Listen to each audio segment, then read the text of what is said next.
নমস্কার বন্ধুরা, তনুশ্রী হোমস কিচেনে আপনাদের সকলকে স্বাগত। চলে এসেছি আরও একটি নতুন রেসিপির ভিডিও নিয়ে। আজ আপনাদের সাথে শেয়ার করব কাঁঠাল বীজের কাবাব। ভিডিওটি শেষ পর্যন্ত দেখার জন্য আপনাদের কাছে অনুরোধ রইল। ভিডিওটি শুরু করার আগে আমার এই চ্যানেলটি যদি সাবস্ক্রাইব করা না থাকে সাবস্ক্রাইব করে নেওয়ার অনুরোধ রইল, আর পাশে থাকা বেল আইকনটিও প্রেস করে নেবেন যাতে আমার চ্যানেলে আসা প্রত্যেকটি ভিডিও নোটিফিকেশন সবার আগে আপনাদের কাছে পৌঁছে যায়। কাঁঠাল বীজের কাবাব বানানোর জন্য প্রথমেই আমি এখানে কাঁঠালের বীজ নিয়ে নিয়েছি। তারপর কাঁঠাল বীজের সাদা খোসাটা ছাড়িয়ে নিয়েছি। এখন প্রথমে এই কাঁঠাল বীজগুলোকে সেদ্ধ করে নেব। কাঁঠালের বীজগুলো সেদ্ধ করার জন্য কড়াইয়ে নিয়ে নিচ্ছি প্রথমে পরিমাণ মতো জল। এখন কাঁঠালের বীজগুলো দিয়ে দেব। তারপর ঢাকা দিয়ে ভালোভাবে কাঁঠালের বীজগুলো সেদ্ধ করে নেব। ফিরে এলাম কিছুক্ষণ পর। এখন কাঁঠালের বীজগুলো ভালোভাবে সেদ্ধ হয়ে গেছে।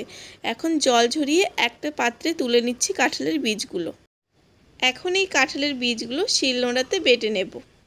কাঁঠালের বীজগুলো বেটে নিয়েছি, আর এখানে আমি এক ফোঁটাও কিন্তু জল ব্যবহার করিনি। এখন এখানে দিয়ে দিচ্ছি পরিমাণ মতো পেঁয়াজ কুচি, আর পেঁয়াজগুলোকে ছোট ছোট করে কুচি করে কেটে নিয়েছিলাম।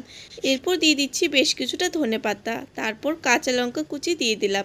দিয়ে দেবো সামান্য হলুদ গুঁড়ো, স্বাদ অনুযায়ী লবণ, তারপর ঝাল বুঝে দিয়ে দিলাম লঙ্কার গুঁড়ো, দিয়ে দিলাম ভাজা জিরে গুঁড়ো। এখন দিয়ে দেবো 2 চামচ বেসন।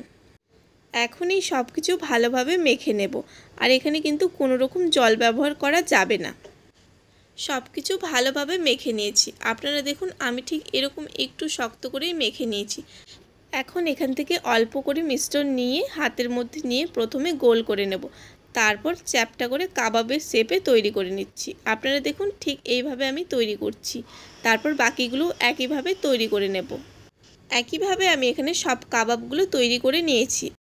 এই কাবাবগুলো ভেজে নেওয়ার জন্য আগে থেকেই কড়াইয়ে ভালোভাবে তেল গরম করে নিয়েছি। এখন কাবাবগুলো একে একে দিয়ে দেব, আর এই সময় গ্যাসের আঁচটা একদম মিডিয়াম আঁচে করে দেব। কাবাবগুলো তেলে দেওয়ার পর প্রথমে একটা সাইড হালকা করে ভেজে নেব। কাবাবগুলোর একটা সাইড হালকা করে ভেজে নিয়েছি। এখন পরের সাইডটা উল্টে দেব। এভাবেই কিছুক্ষণ পর পর উল্টে পাল্টে কাবাবগুলোকে ভেজে নিতে হবে। আপনারা বাড়িতে থাকা কাঁঠালের বীজ দিয়ে কিন্তু এইভাবে খুব সহজেই কাবাব তৈরি করে ফেলতে পারবেন। আর এই কাবাবগুলো গরম গরম ভাতের সাথে খেতে কিন্তু বেশ ভালো লাগে। ছোট থেকে বড় বাড়ির সবাই খুবই পছন্দ করবে। মিডিয়াম আছে কাবাবগুলোকে বেশ ভালোভাবে ভেজে নিয়েছি। আপনারা দেখুন কাবাবগুলোর দুটো সাইডই কিন্তু খুব সুন্দরভাবে ভাজা হয়ে গেছে। এখন এই কাবাবগুলো একটা প্লেটে তুলে নেব। এখন এই কাবাবগুলো গরম গরম ভাতের সাথে পরিবেশন করার জন্য একদম তৈরি। আর আপনারা এই কাবাবগুলো কিন্তু স্ন্যাক্স হিসেবেও খেতে পারেন, খেতে কিন্তু বেশ ভালো লাগবে।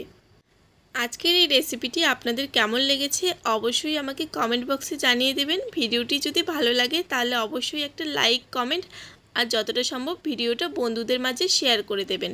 ভিডিওটি শেষ পর্যন্ত দেখার জন্য সকলকে অসংখ্য ধন্যবাদ। সবাই ভালো থাকবেন, সুস্থ থাকবেন।